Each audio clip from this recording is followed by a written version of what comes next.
আমাদের মসজিদের সামনে একটা কবর আছে, মসজিদের মেম্বার থেকে এক হাত দূরে। আমি মেম্বার হবে না মনে হয়, মেহরাব হবে মনে হয়, নাকি মেহরাব হবে। আমি মসজিদের কর্তৃপক্ষকে বললাম কবরকে পশ্চিমে রেখে একটা প্রাচীর দিতে হবে, কিন্তু তারা বলল প্রাচীর দিতে হবে না। এর দলিল কি?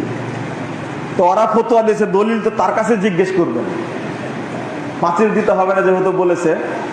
এই ক্ষেত্রে মূলনীতিটা খেয়াল রাখবেন। আমি জাল হাদিসের কবল রাসূল সাল্লাল্লাহু আলাইহি ওয়াসাল্লাম সালাত বইটার মধ্যে এটা বিস্তারিত লিখছি। এই ক্ষেত্রে কবরকে মসজিদ থেকে বহু দূরে রাখবেন, এটা এক নম্বর কথা মনে থাকবে। মসজিদকে কবর থেকে অনেক দূরে রাখবেন, এটা এক নম্বর মূলনীতি।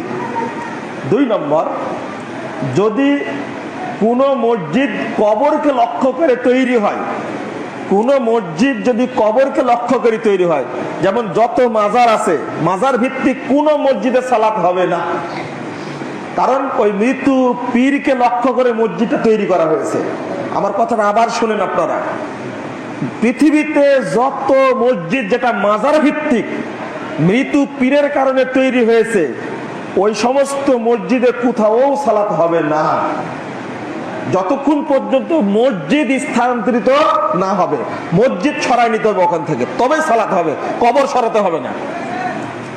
দুই নম্বর, যদি মসজিদ আগে হয়ে থাকে আর কবর যদি পরে হয়, মসজিদের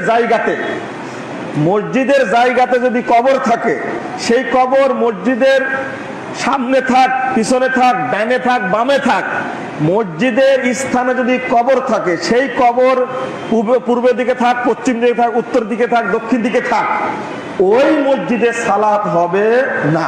এটা হলো একটা মূলনীতি, মনে থাকবে। যেদিকেই থাক না কেন, যদি মসজিদের জমিতে থাকে তাহলে ওই মসজিদে সালাত হবে না।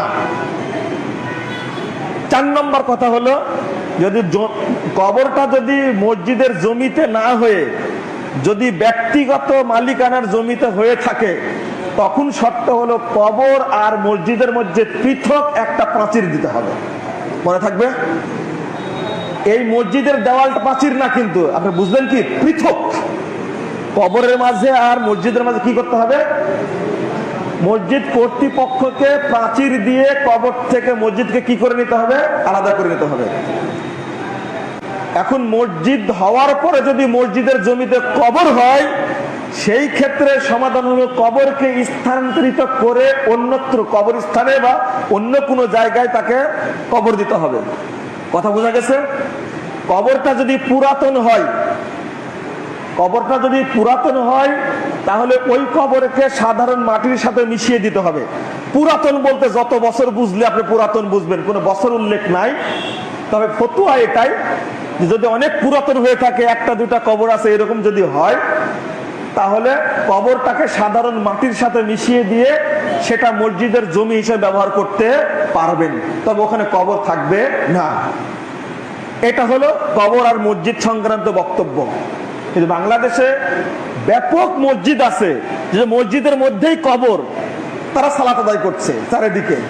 এই সমস্ত মসজিদে সালাত হবে না।